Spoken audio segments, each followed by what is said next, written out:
कीर्तिमान एकेडमी जिद जीत की। नमस्कार मेरे प्यारे बच्चों, स्वागत है आप सबका आज के अपने इस शानदार सेशन में। तो आज के इस लेक्चर में हम लोग सामाजिक अध्ययन में प्रीवियस ईयर प्रश्नों की सीरीज में बच्चों बहुविकल्पीय प्रश्नों की श्रृंखला में तीसरा लेकर के आ गया। बहुत ही अच्छे क्वेश्चंस और साथ ही साथ उनका शानदार उत्तर और व्याख्या के साथ हम बढ़ाएंगे आगे बच्चों। तो एक बार जरा सभी लोग अपने इस क्लास को लाइक कर दो, साथ ही साथ दोस्तों तक कर दो शेयर, ताकि सबकी अच्छी तैयारी कंप्लीट हो जाए। चलिए भाई, तो हम शुरू करें। अभी तक हम आपको करा चुके पीछे 60 क्वेश्चन, तो आज हम 61 से स्टार्ट करने जा रहे हैं बच्चों। तो 61 नंबर क्वेश्चन आप लोग देख रहे होंगे। अगर हम 61 नंबर के बारे में बात करते हैं स्टूडेंट, तो देखो ये लिखा है कि जो बाघ की गुफाएं हैं, कहता है बाघ की गुफाएं ये कहां पर है जी? तो कहता है कि महाराष्ट्र में है, उत्तर प्रदेश में है, छत्तीसगढ़ में है, या फिर बच्चों मध्य प्रदेश में है। अब आप लोगों को थोड़ी सी पीछे का जो लेक्चर हमने लिया अगर याद होगा, तो सारे लोग बताओ सर जो बाघ की गुफाएं हैं, बाघ की गुफाएं कहाँ है स्टूडेंट? तो ये है आपकी मध्य प्रदेश में। इस प्रश्न का उत्तर आपका क्या निकल के आया? मध्य प्रदेश आ गया भाई। चलिए हम आपके अगले क्वेश्चन की तरफ आए स्टूडेंट। अगर हम अगला क्वेश्चन आपका ले लें, तो ये कह रहा है कि जो मुद्रा राक्षस नाटक है, ये इसके लेखक कौन है? तो आप सब लोगों को पता है कि जो मुद्रा राक्षस नाटक है, एक्चुअली इसके लेखक का नाम क्या है? शूद्रक है, कालिदास है, भारवी है, या फिर विशाख दत्त है। तो आप लोग बताओ किसको बताओगे भाई? ये विशाख दत्त हैं। कौन बच्चों? विशाख दत्त। तो वास्तव में मुद्रा राक्षस के लेखक कौन है? विशाख दत्त बच्चों। और ये विशाख दत्त हो गए मुद्रा राक्षस। अगले क्वेश्चन पर आ जाइए। अगला है गुप्त काल की भाषा क्या रही है? बच्चों गुप्त काल याद है ना? गुप्त काल, गुप्त काल की स्थापना किसने किया? तो श्री गुप्त ने किया। किसने किया? श्री गुप्त ने। और श्री गुप्त के बाद कौन शासक बना? तो घटोत्कच। कौन बना? घटोत्कच। और इसके बाद कौन आया बच्चों? चंद्रगुप्त प्रथम आया। चंद्रगुप्त प्रथम आ गया बच्चों। ये दोनों कैसे थे? तो ये मेरे दोस्त ये थे सामंत शासक, यानी गुप्तों का पहला स्वतंत्र शासक कौन है? ये है चंद्रगुप्त प्रथम। पहला ये स्वतंत्र शासक हो गया। और इसने क्या किया था? महाराजा धीराज की उपाधि धारण किया। महाराजा धीराज की उपाधि इसने धारण किया था स्टूडेंट। और 319 ईस्वी में इसने गुप्त संवत का प्रचलन भी किया और लिच्छवि राजकुमारी कुमार देवी के साथ विवाह भी किया। और इसी की याद में बच्चों राजा रानी प्रकार के सोने का सिक्का भी चलाया। तो राजा रानी प्रकार का सोने का सिक्का भी इसने चलाया। फिलहाल सवाल ये था कि गुप्तों की भाषा क्या थी बच्चों? तो गुप्तों की भाषा क्या थी? संस्कृत थी। तो आपके अपने इस प्रश्न का उत्तर क्या होगा? संस्कृत हो जाएगा। और आपका कौन सा क्वेश्चन किस परीक्षा में पूछा, ये आपके नीचे सब कुछ लिखा हुआ है स्टूडेंट। तो आप देखते चलिए, आगे बढ़ते चलिए। अगला है सल्तनत काल। सल्तनत का मतलब दिल्ली सल्तनत में सैनिकों को नगद वेतन देने की प्रक्रिया किसने शुरू की थी स्टूडेंट? तो इल्तुतमिश ने, रजिया ने, या अलाउद्दीन खिलजी ने। तो याद रखना कि सल्तनत काल में सैनिकों को नकद वेतन देने की प्रक्रिया की शुरुआत करने वाला शासक कौन बच्चों? तो अलाउद्दीन खिलजी है। आप सबको पता है कि अलाउद्दीन खिलजी ने अपने चाचा जलालुद्दीन खिलजी की कड़ा में हत्या कर दी थी। उसके बाद गद्दी पर बैठा था। कब? 1296 1296 में। और 1316 ईस्वी में इसकी जब मृत्यु हुई तब तक ये सुल्तान रहा। इस प्रकार से अलाउद्दीन खिलजी ने कुल 20 वर्ष तक शासन किया। अलाउद्दीन खिलजी बच्चों सबसे ज्यादा फेमस है अपनी बाजार नियंत्रण व्यवस्था के कारण। बच्चों इसने बाजार नियंत्रण व्यवस्था को लागू किया। बाजार नियंत्रण व्यवस्था के कारण इसको हम जानते हैं। साथ ही साथ इसने बच्चों जो भू राजस्व है, भू राजस्व की दर को भी बढ़ा के 50% किया, यानी बढ़ा कर लिया, यानी उपज का 1/2 या 50% टैक्स वसूला। इसके अलावा बच्चों इसने सीरी नामक स्थान पर किले का निर्माण भी कराता है ये। इसके अलावा बच्चों अगर हम बात करें, इसने शराब जैसी कुप्रथा पर प्रतिबंध भी लगाया था, हालांकि उसने अपने लाभ के लिए लगाया था, तो शराब पर प्रतिबंध लगाने का काम भी इसने किया। घोड़ों को दागने और हुलिया लिखने, तो घोड़ों को दागने, कोई भी प्रश्न आएगा तो कर ले जाना। घोड़ों को दागने व उनका हुलिया लिखने का काम भी अलाउद्दीन खिलजी ने किया, और साथ ही साथ बच्चों इसने अपने सैनिकों को नगद वेतन भी दिया। युद्ध में लूटे गए जो हिस्से थे उसमें से 20% सैनिकों को और 80% इसने राज्य में जमा कराया, जिसे कहा जाता है कि 4/5 भाग अपने पास रखा, 1/5 भाग सैनिकों को दिया बच्चों। और ये हिस्सा केवल मोहम्मद बिन तुगलक और अलाउद्दीन खिलजी दो ही लोगों ने किया। बाकी हमेशा उल्टा रहा कि लूट में जितना भी पैसा मिलता था बच्चों, उसका 80% सैनिकों का होता था, 20% किसका होता था? सुल्तान का। लेकिन अलाउद्दीन खिलजी ने कहा ना ना, चोरी हम करें, बांटोगी तुम लोग, 80% हमारा यानी राज्य का और 20% सैनिकों का। यही काम बच्चों आगे एमबीटी करेगा, मोहम्मद बिन तुगलक भी करेंगे। उम्मीद है सबको सेशन में मजा आ रही है ना भाई, बहुत बढ़िया। तो दोस्तों तक शेयर भी करते रहिए और जरा अपने कमेंट से हमें बताते भी रहिए कि चीजें आपको कैसी लग रही बच्चों। और लास्ट टाइम में रिवीजन के लिए क्लास हो रही है अपनी ये पृथ्वीराज रासों के हिसाब से चंद्रबरदाई ने इसकी रचना की बच्चों, सब लोग जानते होंगे चंद्रबरदाई। इसके लेखक कौन है? चंद्रबरदाई हैं। तो चंद्रबरदाई ने राजपूतों की उत्पत्ति कहां से बताई? प्राचीन क्षत्रियों से, ब्राह्मणों से, विदेशियों से, या फिर अग्निकुंड से बच्चों? तो चंद्रबरदाई की कथा के हिसाब से वशिष्ठ ने अग्निकुंड का आयोजन किया और वहां से 4 प्रकार के राजदूतों की उत्पत्ति होती है। हम आपके अगले क्वेश्चन की तरफ बढ़ते रहेंगे। नेक्स्ट, संत निजामुद्दीन औलिया। निजामुद्दीन औलिया की दरगाह कहां पर बच्चों? पहले तो ये जान दो कि जो निजामुद्दीन औलिया है बच्चों, ये चिश्ती सूफी संप्रदाय बच्चों, तो ये चिश्ती संप्रदाय के संत हैं, एक ये जान लो। दूसरी बात बच्चों ये जान लो कि बड़े ही महान संत थे ये। तो निजामुद्दीन औलिया की जो दरगाह है वह कहां पर है? दिल्ली में।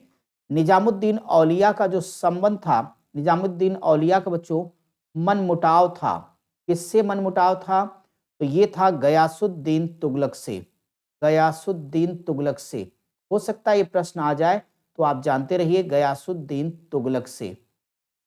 और ये निजामुद्दीन औलिया ही है बच्चों जिन्होंने कहा था हुनूज दिल्ली दूरस्थ है, हुजूर हुजूर दिल्ली अभी दूर है, हुजूर दिल्ली अभी दूर है। ये किसके लिए कहा था? निजामुद्दीन औलिया ने गयासुद्दीन तुगलक के लिए कहा था। क्यों कहा था ये जान लो। वास्तव में बच्चों अलाउद्दीन खिलजी के बाद खिलजी वंश में शासक बना था कुतुबुद्दीन मुबारक खिलजी। तो कुतुबुद्दीन मुबारक खिलजी ने क्या किया था बच्चों, बहुत सारी धन दौलती जो सूफी संत वगैरह थे सबके बीच में बांट दिया था। औलिया के पास भी राज्य की बहुत सारी संपत्ति हो गई। गयासुद्दीन तुगलक ने जब सत्ता संभाली तो खजाना खाली था, तो इन्होंने निजामुद्दीन औलिया से कहा कि भाई आपने बहुत सारा पैसा सरकार का लिया हुआ, आप हमें लौटा दीजिए। तो निजामुद्दीन औलिया ने कहा कि मेरे पास तो कुछ है ही नहीं, और वास्तव में इनके पास नहीं था, जो कुछ था इन्होंने बिल्डिंग से लिंक बनवा दी थी बच्चों।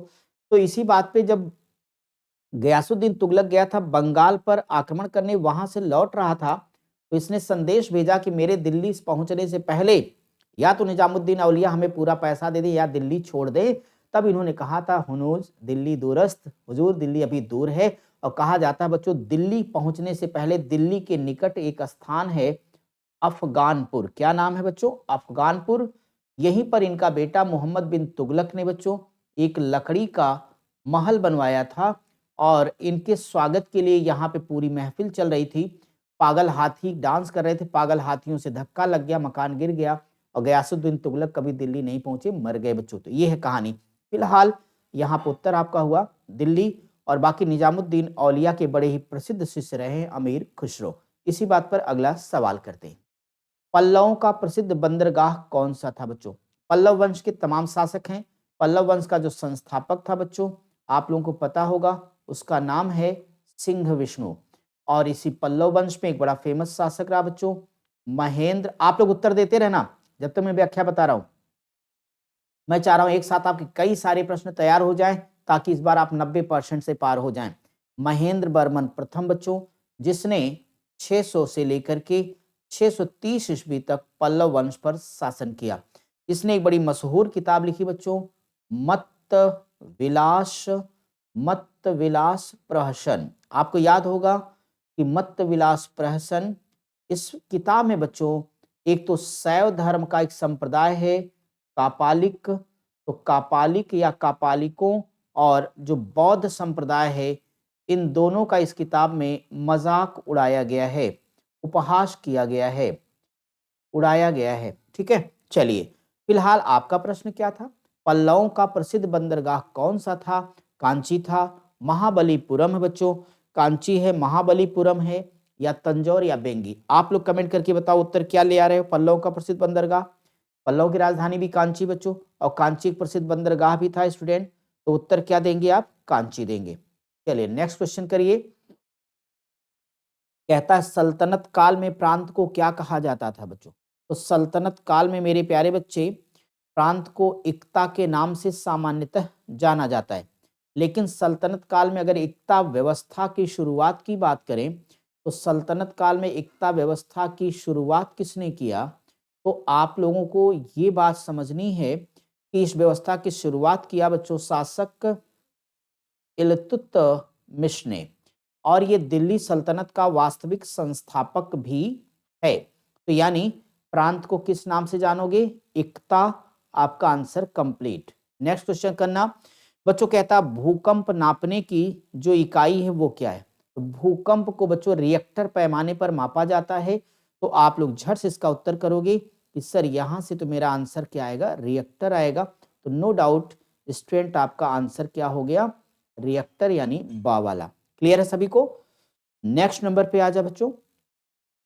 नेक्स्ट नंबर पे ये कह रहा है कि भाई संगमरमर है, या अब ये संगमरमर क्या रूपांतरित है? ये आग्नेय शैल है, परतदार शैल है, या फिर ये मिट्टी है?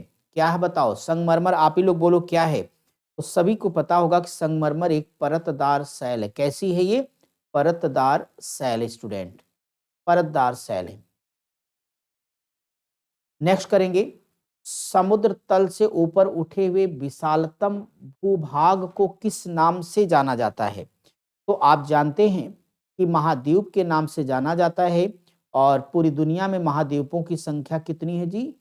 7 महाद्वीप हैं पूरा। और 7 महाद्वीपों में सबसे बड़ा आपको पता है एशिया है, सबसे छोटा ऑस्ट्रेलिया है। सबसे बड़ा कौन सा है? एशिया महाद्वीप है बच्चों। और सबसे छोटा महाद्वीप के तौर पर ऑस्ट्रेलिया को जाना जाता है। ऑस्ट्रेलिया को जाना जाता, राइट। चलिए भाई, कहता सबसे बड़ा महासागर कौन सा बच्चों? हिंद महासागर है, लाल सागर, काला सागर, या प्रशांत महासागर? तो सबसे बड़ा महासागर कौन सा है जी? तो ये है आपका प्रशांत महासागर है बच्चों। चलिए अगले सवाल पर क्वेश्चन नेक्स्ट करना। भारतीय संविधान में नीति निदेशक तत्वों को किस देश के संविधान से ग्रहण किया गया है? बच्चों डायरेक्ट आंसर पर आ जाओ। आयरलैंड के संविधान से या आयरिश संविधान से? राज्य के नीति निदेशक तत्वों का जो संविधान है, संविधान के भाग 4 में इसका उल्लेख है स्टूडेंट। और अनुच्छेद 36 से लेके 51 तक, अनुच्छेद 36 से 51 तक क्या है? राज्य के नीति निदेशक तत्व हैं, डीपीएसपी हैं बच्चों। डीपीएसपी के नाम से इनको जाना जाता है। कहता निजी और सार्वजनिक दोनों क्षेत्रों का सह अस्तित्व, जहां निजी और यानी प्राइवेट और पब्लिक सेक्टर दोनों हो, ऐसी अर्थव्यवस्था को किस नाम से जाना जाता है बच्चों? तो इसे कहते हैं मिश्रित अर्थव्यवस्था। और आप सभी जानते हैं जो भारत की अर्थव्यवस्था है वो किसका उदाहरण है? मिश्रित अर्थव्यवस्था का उदाहरण होती है। ठीक है ना? चलिए, होती है मतलब है। गुप्त संवत का प्रारंभ किसने किया था? अभी हमने आपको पीछे बताया कि गुप्त संवत का प्रारंभ गुप्त वंश के पहले स्वतंत्र शासक और महाराजा धीराज उपाधि धारण करने वाले चंद्रगुप्त प्रथम ने किया था बच्चों। और इन्होंने जो गुप्त संवत प्रारंभ किया वह सन है 319 ईस्वी। 319 ईस्वी है। अगला क्वेश्चन आप लोग करोगे। सवाल ये है कि कलिंग युद्ध के बाद अशोक ने क्या घोषणा की थी। पहले कोई बच्चा बताए कि कलिंग युद्ध के बाद कलिंग का युद्ध हुआ कब। तो कलिंग का युद्ध अशोक ने कब किया, तो समय जान लीजिए 261 बीसी मतलब ईसा पूर्व में किया। अशोक के 13वें शिलालेख से बच्चों ये जानकारी मिलती है। अशोक के 13वें शिलालेख से इसकी विस्तार से जानकारी हमें प्राप्त होती है। और इस शिलालेख से ये भी पता है कि अशोक ने क्या किया बच्चों, जो भेरी घोष था यानी युद्ध था उसको छोड़ दिया सदा सदा के लिए, और भेरी घोष धम्म घोष या धर्म घोष, धम्म घोष बच्चों चाहे धम्म घोष लिखा रहेगा तब भी कोई टेंशन नहीं है, भेरी घोष या धर्म घोष या धम्म घोष में बदल गया। यानी अब देवताओं के प्रिय प्रियदर्शी अशोक के साम्राज्य में कोई युद्ध नहीं होगा, बल्कि अब क्या होगा, धर्म होगा बच्चों।